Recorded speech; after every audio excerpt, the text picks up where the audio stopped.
রমজানের রোজার শেষে এলো খুশির ঈদ। দর্শক, ঈদ মোবারক। আজকে ঈদ, আপনাদের জন্য নিয়ে এসেছি রাজকীয় স্টাইলে শাহী বিফ বিরিয়ানি। সাধারণত আমার হাজব্যান্ড ঈদের দিন ইটালিয়ান ডিশ লাইক করে, আজকে বলছে বিরিয়ানি খাবে, কজ বুয়া নেই মেবি সেই জন্য। তাহলে আমরা এক নজর দেখে যাই বিরিয়ানি বানাতে কি কি লাগবে। বিরিয়ানির মশলা, রাঁধুনি বিরিয়ানির মশলা। এখানে তো কি থাকে নিশ্চয় আপনারা সবাই জানেন। জায়ফল, জয়ত্রী, এলাচ, লং, তেজপাতা, দারুচিনি, শাহি জিরা, মৌরি, পোস্তা বাদাম সব কিছু মিক্স করা থাকে শাহি বিরিয়ানি মশলার মধ্যে। তারপরে এখানে হচ্ছে কিশমিশ, আলু বোখারা, পেঁয়াজ, রসুন, আদা, এলাচি, লং, দারুচিনি, তেজপাতা, গোটা মশলাগুলি, লাল মরিচ মানে গুঁড়ো মরিচ, যেটাকে হিন্দিতে বলে রেড চিলি। এখানে আমার মেয়ে হাসতেছে আমার কথা শুনে। এখানে হচ্ছে বাদাম পেস্ট আর নারিকেল পেস্ট, গ্রিন চিলি, কাঁচামরিচ, পেঁয়াজ। আমার মেয়ে আছে তো তাই ফান করতেছি, প্লিজ ডোন্ট মাইন্ড। টক দই, চিনি, গুঁড়ো দুধ, লবণ, সয়াবিন তেল, গোলাপ জল, ঘি। তাহলে আমরা এখন কিচেনে চলে যাই, শুরু করে দিই রাজকীয় স্টাইলে শাহী বিফ বিরিয়ানি। দর্শক, আমরা শুরু করতে যাচ্ছি বিরিয়ানি। আজকে কিন্তু আমি মোটেও কিপটামি করবো না তেল দিতে, কারণ বিরিয়ানি আবার তেল কমে একদমই খাওয়া যায় না। ফার্স্টে পেঁয়াজটা ব্রাউন কালার করে নিব। আমি কিন্তু পেঁয়াজ আরো বেশি ইউজ করি দেন করব, কারণ আমি পেঁয়াজ অর্ধেকটা পেস্ট করে ফেলছি তো সেই জন্য এখানে কম মনে হচ্ছে, আসলে এত কম হবে না।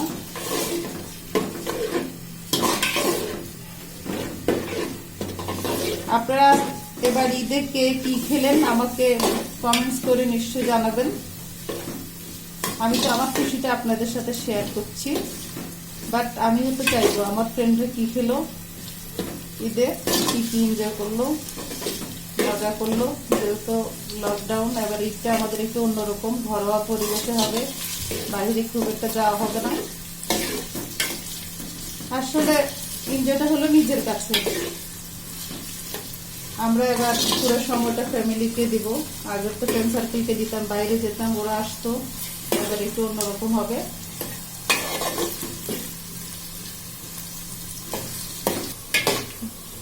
দর্শক, পেঁয়াজগুলি ব্রাউন কালার হয়ে গেছে, এবার ধীরে ধীরে আমরা বাকি সবকিছু দিয়ে দেব। পেঁয়াজ বাটাটা দিয়ে দিচ্ছি, এবার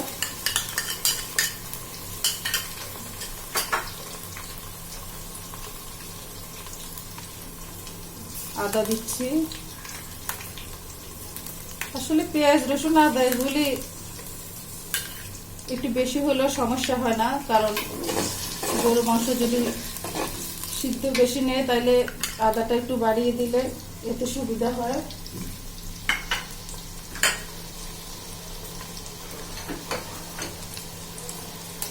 এবার দিচ্ছি রসুন।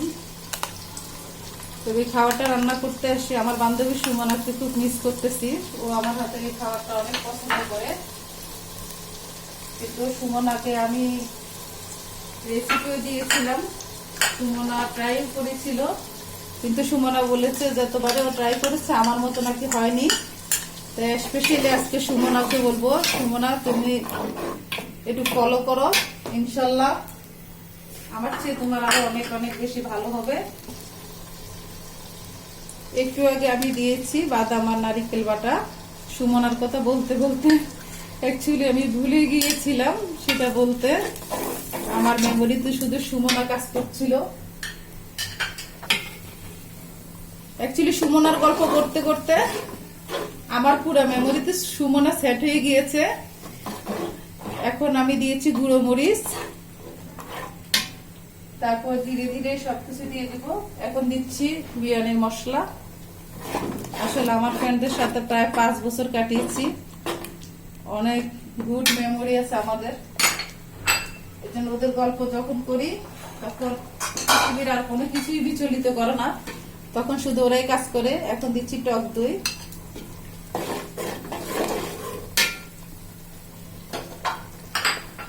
কাঁচামরিচ।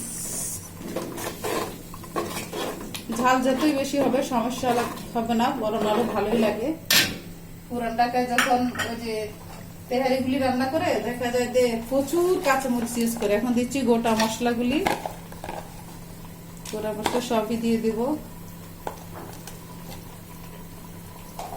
সবকিছু দিয়েছি কিন্তু আসল জিনিসটাই দেয়া হয়নি, লবণই দেয়া হয়নি।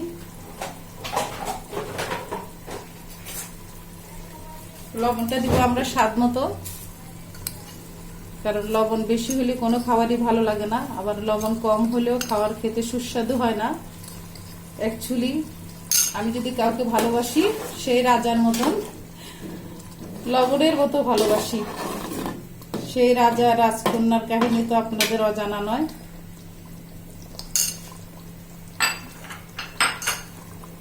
এখানে কিছু জিনিস এখন দিব না, এটা গুঁড়ো দুধ, চিনি, এটা পরে দিব। আলু বাখরে কিশমিশ এটাও পরে দিব, কারণ এগুলি দিলে পাতিলে তলা নিতে লেগে যাবে, তখন খুবই প্রবলেম হয়। ঘিটা দিয়ে দিচ্ছি।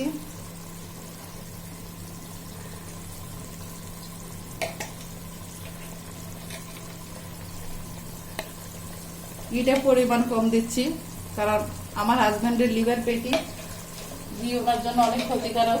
কিন্তু ফ্লেভারটা আনতে হলে, পারফেক্ট ফ্লেভারটা আনতে হলে ঘি ইউজ করা লাগতেছে, কিছু করার নেই। এখন দিয়ে দিচ্ছি একটু গোলাপ জল, এটা অপশনাল, জাস্ট ফ্লেভারের জন্য আর কি। আর কেউ যদি লাইক না করে না দিলেও সমস্যা নেই।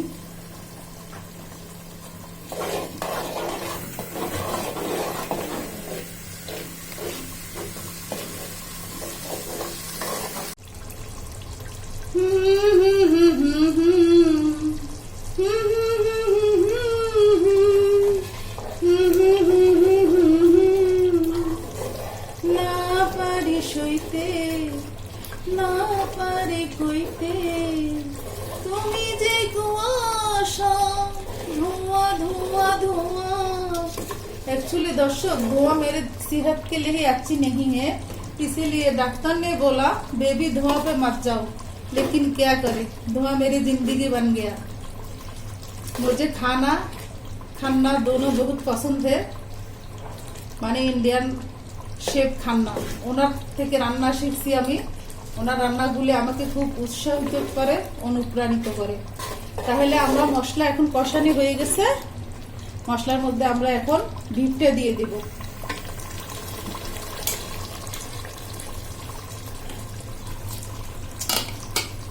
প্রেসার কুকারে দিলে তো 25 থেকে 30 মিনিটের বেশি লাগার কথা না, কিন্তু আমি প্রেসার কুকারে দিচ্ছি না। প্রেসার কুকারে অনেক সময় মাংসটা একদম নরম হয়ে যায়, আর মাংসটা নরম হয়ে গেলে যখন রাইসে মাংসটা দেখা যায় না, তখন ভালো দেখায় না।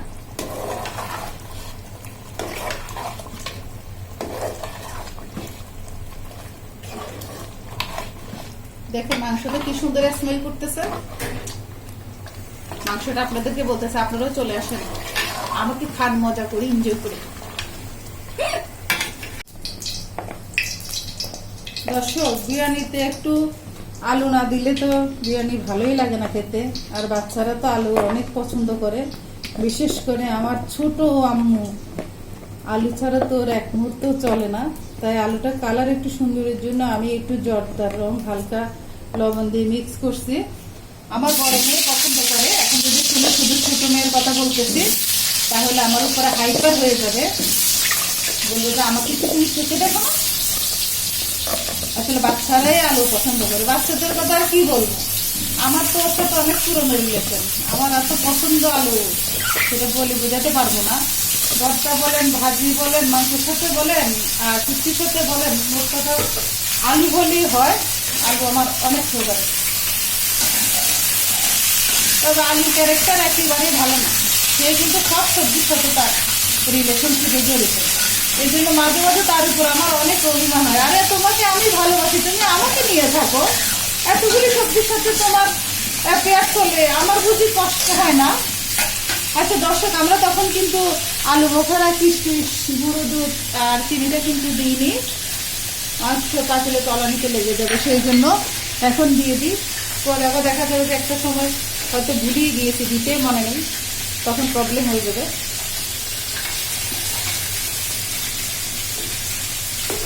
তাহলে আলুটা একদম ব্রাউন কালার হয়ে ফ্রাইড ফ্রাইড হয়ে যাবে, আর মাংসটা মোটামুটি হয়ে গেলে আমরা আবার ফিরে আসতেছি। দর্শক, এখন আমরা বিরিয়ানির মাংসের মধ্যে দিয়ে দিব টেস্টিং সল্ট। এটা মাংসের স্বাদ আরো দ্বিগুণ বাড়িয়ে দিবে। তবে প্লিজ যাদের হার্টের প্রবলেম আছে তারা এটা একেবারে ইউজ করবেন না। ওই যে কথাই আছে না, আগে হচ্ছে জান তারপরে হচ্ছে জাহান। কারণ আপনি বেঁচে থাকলে অনেক বিরিয়ানি খেতে পারবেন, যদি বেঁচে না থাকেন তাহলে খাবেন কিভাবে বলেন? আমরা আলুগুলি এখন মাংসতে দিয়ে দিব। যে আলুগুলি আমি হালকা চটকা রং দিয়ে ভেজে নিয়েছিলাম কালারফুল হওয়ার জন্য, সেগুলি এখন মাংসতে দিয়ে দেব। আমাদের মাংস প্রায় 80% হয়ে গেছে, আলু দেওয়ার পর 20% হবে। তারপর আমরা এটা রাইসে মিশাবো লেয়ার আকৃতিতে, প্রায় 3টা লেয়ারে যাবে রাইসে। তাহলে খেতেও ভালো লাগবে, দেখতেও ভালো লাগবে।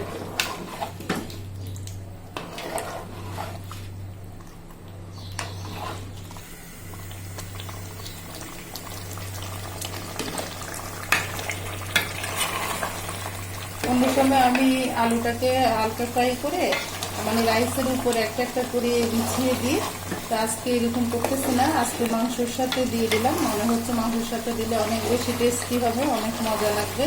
আর তাছাড়া হাতেও সময় খুবই কম, কাজের অনেক প্রেশার, সব কিছু ঢেলে রেখে আমি মাংসের সাথে দিয়ে দিলাম। এমনও খারাপ লাগবে না, আমি তো আলাদাভাবে দিয়ে আর কি।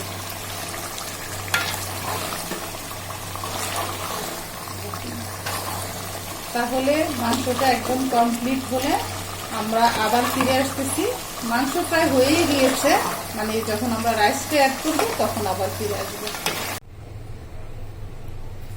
দর্শক, আমরা এখন শাহী বিরিয়ানিটা বানাচ্ছি। মাংসটা প্রসেস করা হয়েছে, এখন আমরা বিরিয়ানিটা রেডি করব। এটা কাচ্চি স্টাইলে করবো না, এটা পাক্কি স্টাইলে করবো, কজ হাতের সময় খুবই কম। এছাড়া এখন কোনো অপশন নেই।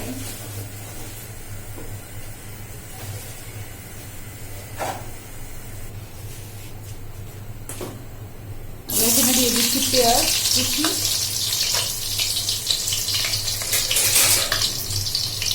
আমার শাশুমার দেয়া পিতলের খুচুন, এটা আমার জন্য খুবই স্পেশাল।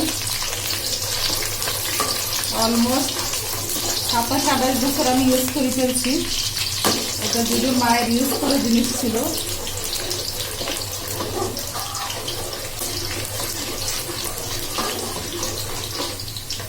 আজকের ঈদ আপনাদের কাছে কেমন কেমন লাগবে দর্শক? আমার কাছে তো ঈদই মনে হচ্ছে না, কারণ আমার মেয়েরা ঘুমাচ্ছে সকাল থেকে, ওদের ঘুমে শেষ হচ্ছে না, বাইরে যেতে পারছি না, কোনো ফ্রেন্ড সার্কেল বাসায় আসতেছে না, সব কিছু মিলিয়ে খুবই বোরিং ঈদ, যেটা প্রত্যাশার বাইরে, কল্পনার বাইরে, সম্ভবত আমার প্রস্তুতিরও বাইরে। এখানে আমি পোলাও চাল ধুয়ে রেখেছি। আজকে আমার বাসায় বাসমতি রাইসটা ছিল না, তাই নর্মাল পোলাও চাল দিয়ে করতেছি। বাসমতি রাইস হলে এটার ফ্লেভারটা দ্বিগুণ বেড়ে যাবে, স্বাদ বেড়ে যাবে। লকডাউনের মধ্যে কি আর কথা, হাতের কাছে যা পাওয়া গেছে তা দিয়ে দেখাচ্ছি।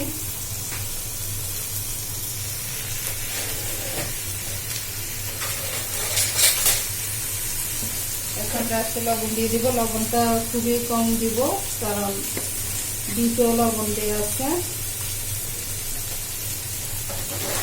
এরপর টেস্টিং সস আছে, ওটা লবণাক্ত জিনিস।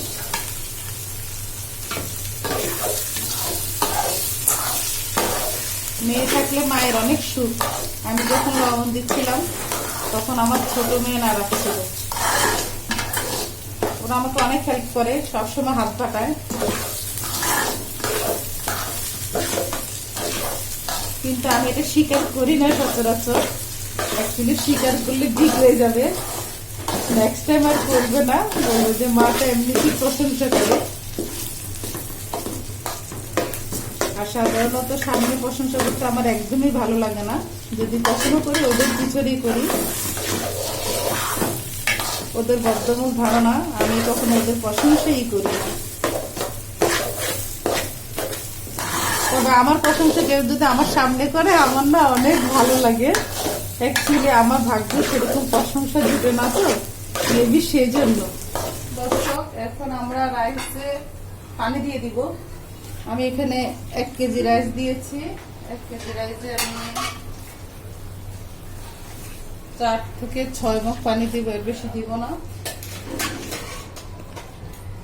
কারণ পোলাওটা যদি নরম হয়ে যায় খেতে ভালো লাগবে না। 4 মগ দিয়েছি, আরো 2 মগ দিব, কারণ মগটা আমি খুঁড়ে দিতে পারছি না, দেওয়ার সময় একটু কম হয়ে গেছে।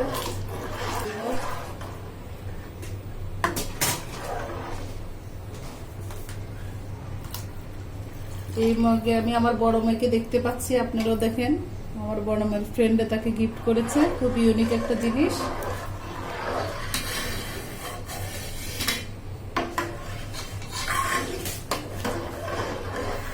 হাই হিটে রান্না করব 10 মিনিট, তারপর ডিমাগুলো রেখে দেবো আরো 5 মিনিট। বলক আসলে হালকা আঁচ করে দেবো, না হলে তলানিতে লেগে যাবে। তারপর কিছু পোলাও আমি আলাদা উঠে নিব, কিছু বেরেস্তা আমি চিনি মাখিয়ে রেখেছি, আর কিছু কাঠবাদাম কিশমিশ কুচিয়ে রাখছি, সেটা আমরা পরে ইউজ করব। এখানে আবার কিছু কেশর আমি দুধ দিয়ে মিশিয়ে রাখছি, গোলাপ জলও দিয়েছি, এটা মিক্স করে রাখছি, এটা জাস্ট ফ্লেভারের জন্য। তাহলে আমরা ফিরে আসতেছি একটু পরে। দর্শক, রাইসটা আমার হয়ে গেছে, প্রায় 80% হয়ে গেছে। আপনাদেরকে দেখে একদম ঝরঝরা রাখতে হবে, নাহলে মাংস দেওয়ার পরে গলে যাবে। এখন লেয়ার আকৃতিতে আমি এটা সেট করবো। নিচে আমি একটা তাওয়া দিয়ে দিয়েছি, নয়তো পাতিলে তলানিতে মচমচা হয়ে যাবে রাইসটা, আর খেতেও ভালো লাগবে না। এখন চামচটা কোথায় গেল?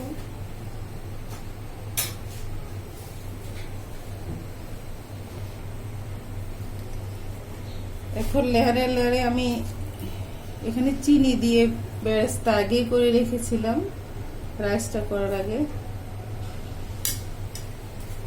তারপর এবার আমি দিয়ে দিব কিছু আলু বোখারা,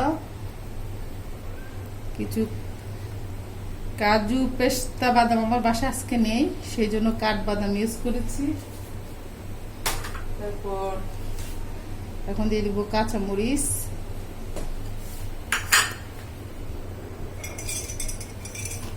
এখানে আমি যে কেশর আর দুধ গোলাপ জল মিশিয়ে রাখছিলাম সেই পানিটা দিব। রাজকীয় স্টাইলে আপনাদেরকে বিফ বিরিয়ানি বলেছিলাম, আর রাজকীয় ভাবনা আনার জন্য আমার এই প্রচেষ্টা। জানি না আপনাদের কেমন লাগবে, আমি সুন্দর করে উপস্থাপন করতে পারছি না মেবি। অ্যাকচুয়ালি ঈদের দিন অনেক ঝামেলা থাকে, অনেক কাজের প্রেশার থাকে, আর 10টা নাস্তাই বানাইতে হয়, এরপরে আর এনার্জি থাকে না সবকিছু সুন্দর করে উপস্থাপন করার, খুবই টায়ার্ড হয়ে যায়। আরেকটা লেয়ার দিয়ে দিব রাইসের। আমি সুন্দর কোনো পাতিলও আশেপাশে রাখি নাই, কিচেনে যা ছিল তা দিয়ে শুরু হয়ে গিয়েছি। বুয়া নেই বাসায়, এই যে বাজে অবস্থা।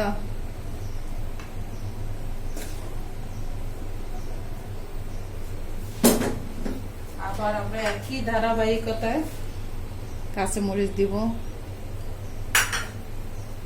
পেঁয়াজ বেরেস্তা দিব,